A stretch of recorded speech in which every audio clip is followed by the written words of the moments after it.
할렐루야, 복된 새벽입니다. 새벽 기도를 주님 이름으로 시작합니다. 다 같이 찬송가 263장 찬송하시겠습니다.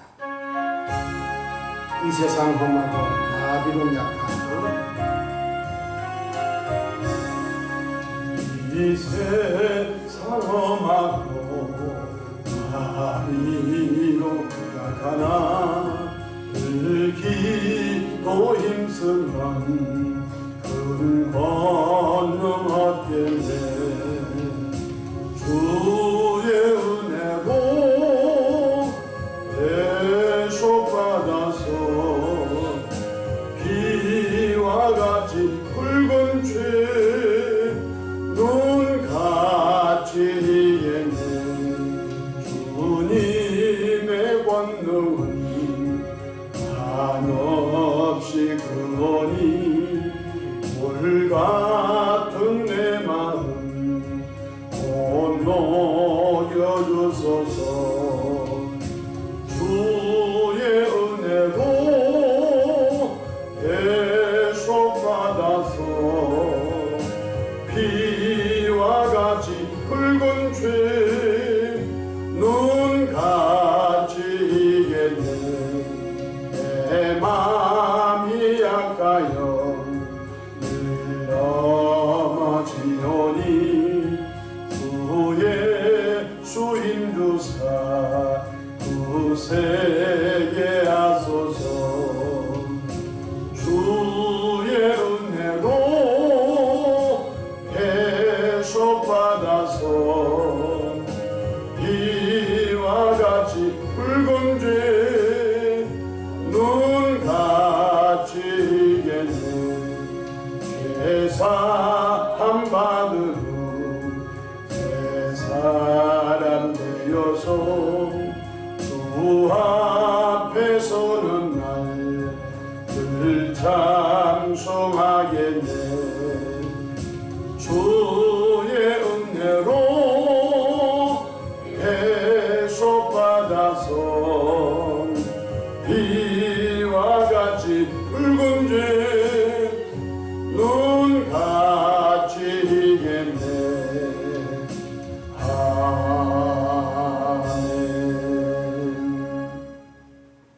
다같이 사도신경으로 신앙 고백하십니다.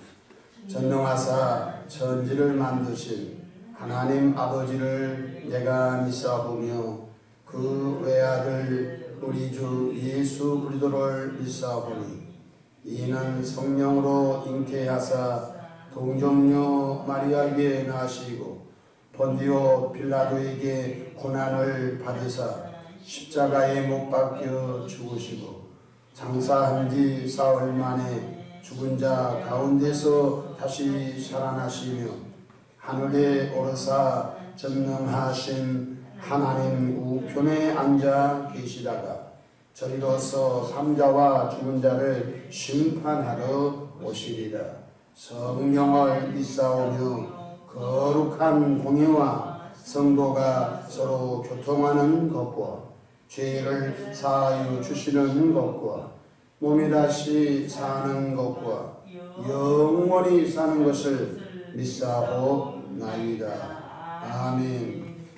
영광과 존귀와 감사와 찬송을 전능하신 하나님 우리 아버지께 올려드립니다. 지난 간밤도 주님 날개 아래 품으시고 보호해 주셨다가 한날의 생명을 또 연장해 주셨으니 오늘 또 새벽 미명부터 황혼 깃든 저녁 시간까지 시간 분분 주마다 우리 주님 돕는 손이 함께 하소서. 위로 하나님께 영광을 우리 주변의 축복의 통으로 쓰임받도록 복을 나려 주시기를 바랍니다. 자비하신 주님, 일찍이 십자가 대속의 은총으로 죄 용서함을 받고 거듭나 구원받은 우리들이 성령의 충만함을 힘입어 하나님을 기쁘시게 하는 삶을 사도록 늘 역사해 주셔서 감사합니다.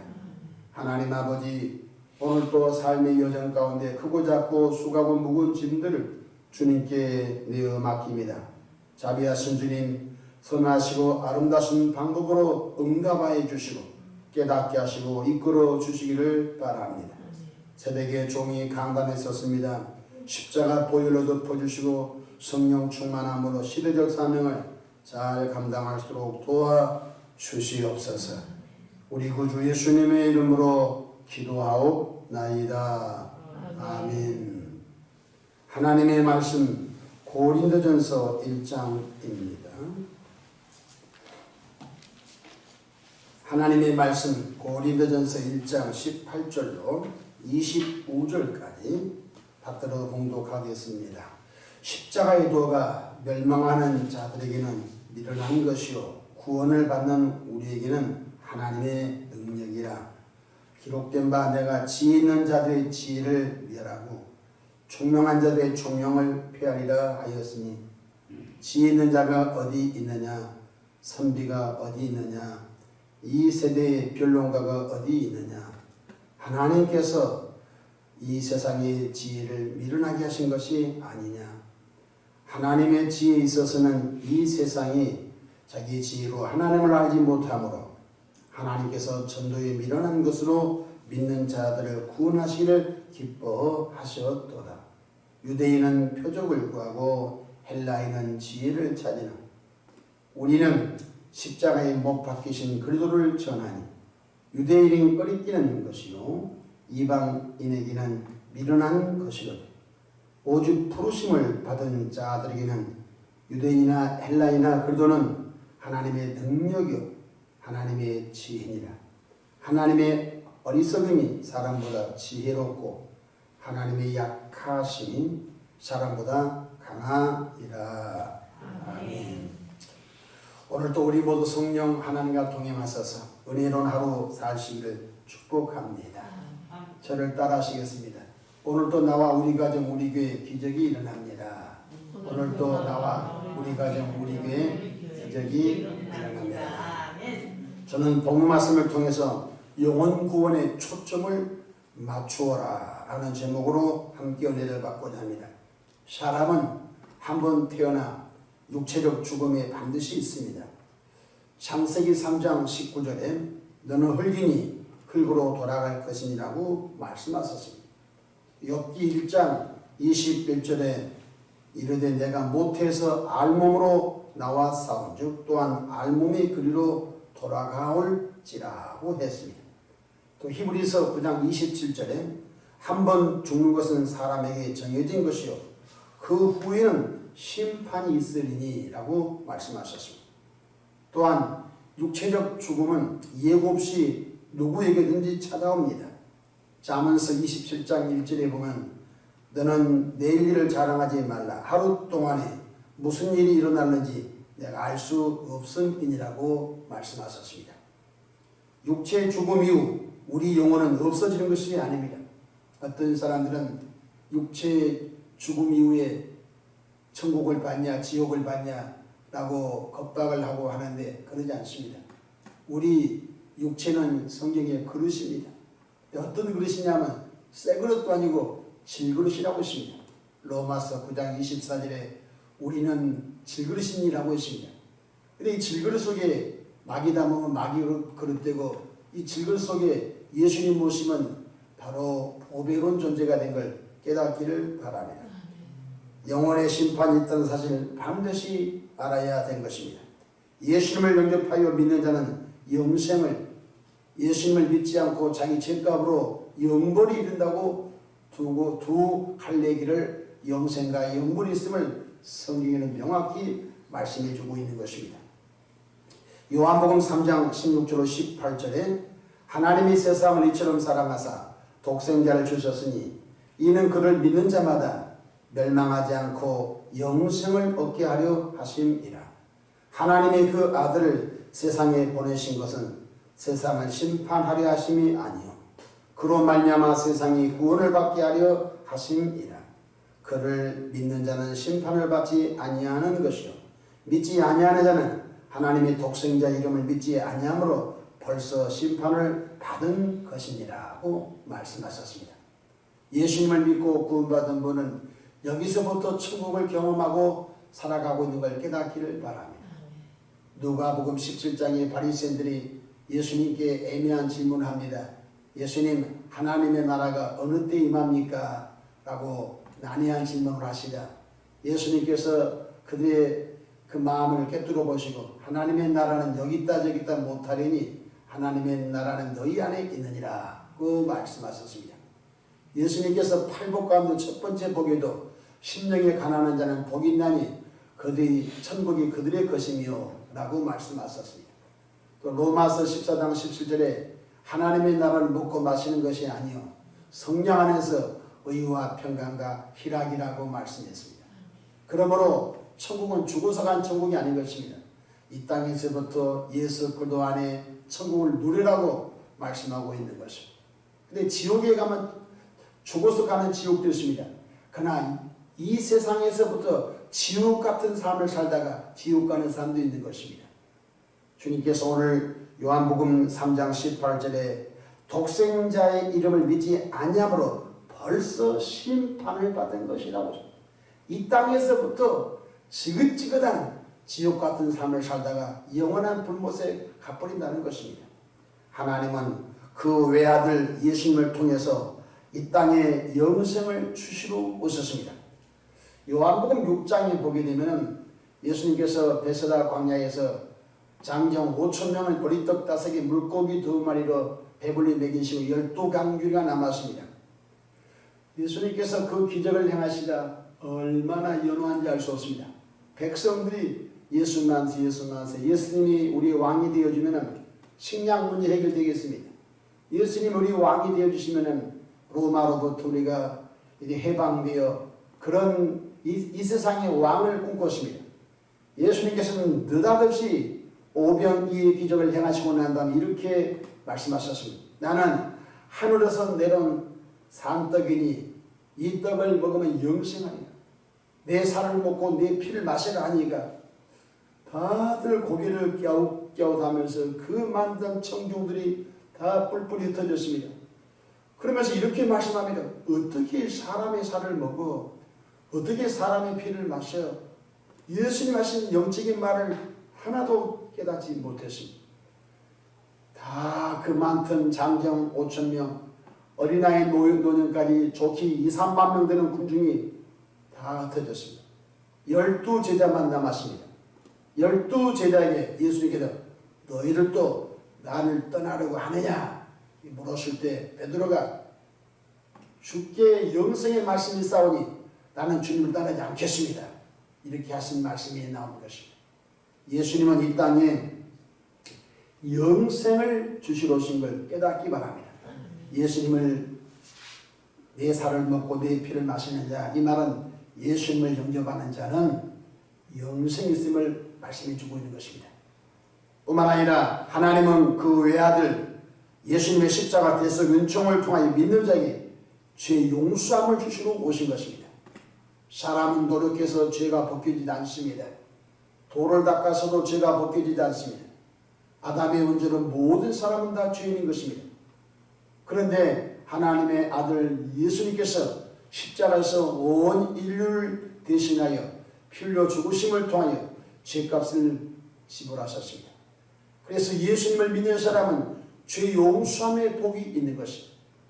에베소서 1장 8절에 보게 되면 7절에 보게 되면 그 아들 예수의 피로 말미암아 속량고 죄 사함을 받았다고 말씀했습니다. 또한 하나님은 그 외아들 예수님을 통해서 저주에서 벗어나 아브라함의 복에 참여할 기회를 주신 것입니다. 그래서 예수 믿고 구원받아보는 성령이 찾아오셔서 계속 우리를 풍성한 은혜로운 천국의 삶을 누리게 하시는 것입니다. 하나님은 그 외아들 예수님을 통해서 범죄한 인간이 하나님과 화평할 수 있는 은총을 주신 것입니다. 사도 바울은 에베소서 2장 이렇게 말씀하고 있습니다. 우리가 지난날 하나님과 불복했는데 바로 예수님께서 십자가에서 죽으심으로 말미암아 하나님과 인간과 막혔던 담을 허물어 버리셨습니다. 십자가로 말미암아 하나님과 막혔던 담을 허물어 버리시고 이제 하나님이 나의 아빠 아버지가 되셔서 하나님은 우리를 자녀로 우리는 하나님을 아버지로 그리고 영적으로 하나님께로 태어난 저와 여러분들이 하나님을 아버지라 할 수 있는 화평의 관계가 된 걸 깨닫기를 바랍니다. 그래서 예수 믿고 구원받은 우리는 화목하게 하는 직책을 주님으로 받았으므로 사람과 사람 사이 속에서도 화평과 화목을 이루는 그런 대사를 우리에게 맡겨 주신 것입니다. 하나님은 그 아들 예수님을 통하여 병 고치는 은총도 우리에게 주신 것입니다. 성경 시편 103편 3절에 보게 되면 우리 죄를 사하시며 우리 병을 고치시며 우리를 모든 불의에서 깨끗게 하신다고 말씀해 주고 계신 것입니다. 여러분, 우리가 이 세상에 살면서 몸이 아플 때가 있습니다. 그런데 바로 예수님을 믿고 구원받은 분은 각가지 병에서 우리가 구원받고 천국에 갈 동안까지 하나님의 거룩한 일을 감당하도록 은총을 주신 것을 볼 수 있는 것입니다. 하나님은 그 아들 예수님을 통해서 불안과 절망 대신 평안과 소망을 주시는 것입니다. 오늘 이 시대의 사람들은 다 두려워하고 있습니다. 그런데 예수님을 통하여 우리는 구원받았으므로 성령 하나님께서 우리 안에 함께하고 계시기 때문에 우리는 불안과 초조와 좌절할 사람이 아니라 예수 그리스도 안에서 평안과 기쁨과 담대함 속에서 살아가고 있는 것입니다. 성령 하나님은 우리의 초점이 영원 구원에 있기를 원하십니다. 여러분, 사람은 초점을 쫓아서 사는 것입니다. 초점을 목적이라고 하시는 것입니다. 돈을 버는 목적이 영원 구원에 있기를 바랍니다. 전도 많이 하기 위하여 돈을 버는 것입니다. 하나님의 종 웨슬리 목사님은 열심히 돈을 벌으라고 했습니다. 그리고 열심히 돈을 모아라고 했습니다. 그리고 열심히 주의 선한 사업을 위해서 써라고 그렇게 말씀해 주고 있는 것입니다. 공부하는 목적도 영원군에 있기를 바랍니다. 그 공부를 통하여 내가 먼저 깨닫고 또 깨닫지 못한 사람을 깨우쳐서 또 많은 사람을 주께로 인도하는 은혜가 있기를 바랍니다. 우리 교회 어떤 청년 집사님은 그가 깨달았던 공부를 후배들에게 가르쳐가지고 대학교 가는 길로 인도해주고 또 그 학생들이 또 성숙해서 또 그 다음 학생들을 지도해준 것을 보면서 바로 그것이 바로 공부하는 목적인 것입니다. 내가 갖고 있는 지식 가지고 남을 괴롭힌 것이 아니라 내가 먼저 깨달은 그 지식을 후배들에게 가르쳐가지고 또 그 후배들이 좋은 길로 가도록 이끌어주는 공부하는 목적도 영원 구원이 있는 걸 믿으시길 바랍니다. 뿐만 아니라 직장 사업하는 목적도 영원 구원인 것입니다. 저는 한때 어느 시위에 다니면서 그 신의회원이 이렇게 고백합니다. 목사님, 저는 이 회사에 오는 목적이 바로 전도하기 위하여 위장 취업을 했습니다. 나는 이 회사의 정식 직원인데 내가 이 회사에 오는 목적은 월급 받으려고 온 것이 아니라 바로 이 회사의 직원이라고 하는 것 때문에 출입하면서 이 회사에 예수 믿다가 낙심한 사람, 예수 믿고 싶은데 어떻게 믿을지 모르는 사람, 직장에서 많은 사람을 그동안 전도했습니다. 참으로 저는 그분에 대해서 굉장히 존경을 표하는 것입니다. 여러분, 직장 다니는 목적도 내가 그 직장에 취업해서 예수님을 전하는 그 삶의 목적이 얼마나 아름다운지 알 수가 없는 것입니다. 결혼의 목적도 영원구원인 것입니다. 제가 아는 어느 목사님 딸이 결혼을 하려고 하는데 배우자를 데려왔습니다. 완전 깡통 불신자인 것입니다. 그래서 그 목사님 대신 측에 상당히 크게 영향력을 끼친 목사님인데 그 목사님이 따라 내가 이 교단에서 상당히 이름 있는 목사고 세미나도 많이 인도하고 선한 일에 영향력을 끼친 목회자인데 어떻게 내 딸이 불신자 청년과 결혼할 수 있느냐. 그래서 그 아버지 목사님이 혼사기를 허용을 안 했다는 것입니다. 근데 사귀는 그 청년이 찾아와서 목사님 결혼 승낙해 주시기 바랍니다. 결혼 승낙해 주면 제가 예수님 믿겠습니다. 근데 목사님 하신 말씀이 자네 그건 승낙할 수 없네. 그럼 어떻게 하면 됩니까? 세례 받고 은혜 받은 증거를 나한테 내놓아라. 그러니까 그 딸, 그 사모님 목사님 딸이 그 사귀는 불신자 남자와 열심히 세례자 공부를 하고 그래서 그 형제가 이제 교회를 다니게 됐다는 것입니다. 그 자매가 하는 그 목사님 딸이 하는 말이 아버지 불신자 전도에서 그 불신자가 좀 전도해 하는 것이 우리 삶의 목적이 아닙니까? 내가 예수 믿는 청년 만나면은 누구를 전도하겠습니까? 저 집은 100% 예수 안 믿는 집인데 내가 저 남자친구를 전도하고 그 시댁을 다 전도하면 얼마나 하나님이 좋아하시겠습니까? 아버지는 전도 설교하고 왜 내가 불신자 남자를 만나서 전도하려고 하는데 왜 그 길을 가로막게. 그래서 아버지 목사님이 저가지고 결혼을 시켰습니다. 그런데 그 결혼을 시키고 난 다음에 그 불신자 청년이 예수 믿고 복을 받아서 여러분 만두 가게 가는데 추영루 만두가 있습니다. 유명한 만두 가게 사장님이십니다. 엄청난 부자였으며 중앙아시아 쪽에 큰 학교를 지었어.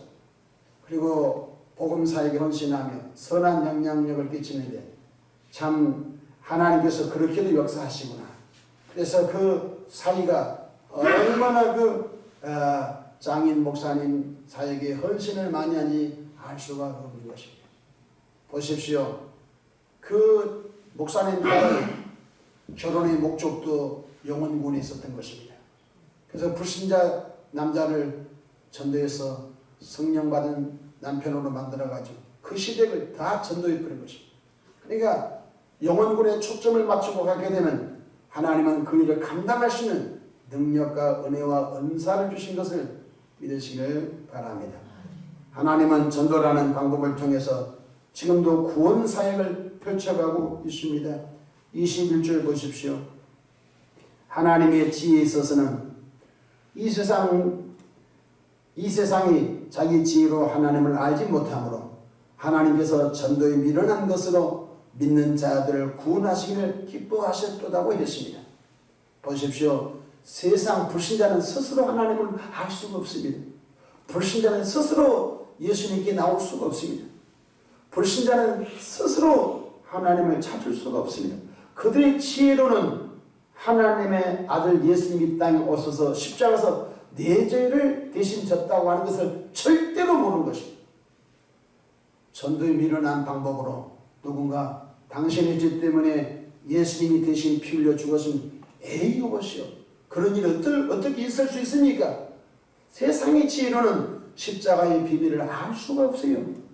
그런데 그들이 듣기는 너무 미련하게 보이지만 우리의 전도에 미련한 방법을 통하여 지금도 구원 역사를 펼쳐 가시는 하나님이심을 믿으시기를 바랍니다. 22절 보십시오. 유대인은 표적을 구하고 헬라인은 지혜를 찾니 유대인들은 표적이 나타나지 않으면 신뢰하지 않습니다. 헬라 사람들은 논리적으로 이해가 안 되면 믿지 않습니다. 그러나 23절 우리는 십자가에 못 박힌 그도를 전하니 유대인에게는 꺼리끼는 것이요 이방인에게는 미련하게 보이는데 24절 오직 부르심을 받은 자들에게는 유대인에게나 헬라인이나 그리스도는 하나님의 능력이요 하나님의 지혜니라. 그렇습니다. 십자가가 능력인 것입니다. 18절 보십시오. 십자가의 도가 멸망하는 자들에게는 미련한 것이요 구원을 얻는 우리에게는 하나님의 능력이 됨이라고 말씀해주고 있는 것입니다. 위기는 기회라는 말이 있습니다. 코로나 시기에 모두 불안과 초조와 두려움 속에서 살아가고 있습니다. 이때 우리는 구원의 예수님을 힘차게 전하는 은혜가 있기를 바랍니다. 우리가 지금 이 시점에서 예수 믿고 구원받은 우리들마저도 예수님을 전하지 아니하면 이 사회는 희망이 없는 것입니다. 희망이 예수님을 끊임없이 전하는 은혜가 있기를 바랍니다. 우리는 어제 131 운동의 주역에 대한 설교를 했습니다. 한 사람이 3명의 전도 대상자를 선정하여 그 가운데 최소한 1명 이상을 교회에 등록시키어 정착시키는 이 사역에 우리가 올인하기를 원합니다. 무슨 방법을 동원하든지 복음 전도에 매진하기를 바랍니다. 이것이 하나님의 소원이시며 이것이 성령이신 목적인 것입니다. 성령께서는 왜 오셨습니까? 내가 권능을 받으면 예루살렘과 온 유대와 사마리아 땅끝까지 이르러 내 증인이 되라고 말씀해 주셨던 것을 꼭 기억하시기를 바랍니다. 여러분들이 이 코로나 시기에도 전도한 것이 미친 것이 아니야. 절대 그러지 않습니다. 이 시기에 전도에 밀어난 방법 같지만 누군가 복음의 나팔을 불어줘야만 세상에 빠져있는 사람들이 그 말씀을 듣고 주께로 나올 수 있는 길이 열린다는 걸 꼭 기억하시기를 바랍니다. 전도할 대상자 3명 이상을 선정하십시오. 그리고 그 사람들을 위해서 기도해 주십시오. 그리고 그분들을 사랑으로 물을 주십시오. 관심을 갖고 위로해 주시며 격려해 주시며 그리고 그들을 거룩한 교회로 초청하여 그들의 교회라고 하는 토양 속에 깊이 뿌리를 받고 영혼이 잘되고 범사가 잘되고 강건하도록 끊임없이 영적 돌봄을 통하여 그들의 심령에 세워주고 그들의 가정에 세워주고 그들로 인하여 사회가 밝아지고 그 사회가 또 나라를 밝게 하는 은혜가 넘치기를 꿈꾸시기를 바랍니다. 기도하겠습니다. 좋으신 하나님 우리 아버지, 하나님께서는 전도에 밀어나신 방법으로 지금도 계속 역사하심을 알게 하시오니 감사합니다. 하나님 우리의 초점이 영혼 구원에 맞춰지도록 도와주옵소서. 주신 건강, 주신 재능, 주신 물질, 주신 것을 통하여 타락하지 않게 도와주시옵소서. 하나님께로 그려받았으니 이 모든 것들을 동원하여 할 수만 있으면 영혼 구원에 초점을 맞추는 영혼 구원에 헌신해 나가도록 도와주시옵소서. 새벽에도 마음에 소원 담아 귀한 힘을 공헌합니다. 영혼 구원에 초점을 맞추며 하나님께 영광을 돌린 삶이 되도록 역사해 주시옵소서. 오늘 또 주의 성령님 각 신년들 가운데 내주하시고 은혜와 은사를 넘치게 부어 주시기를 바랍니다. 감사하고 우리 구주 예수님의 이름으로 축복하며 기도하옵나이다. 아멘.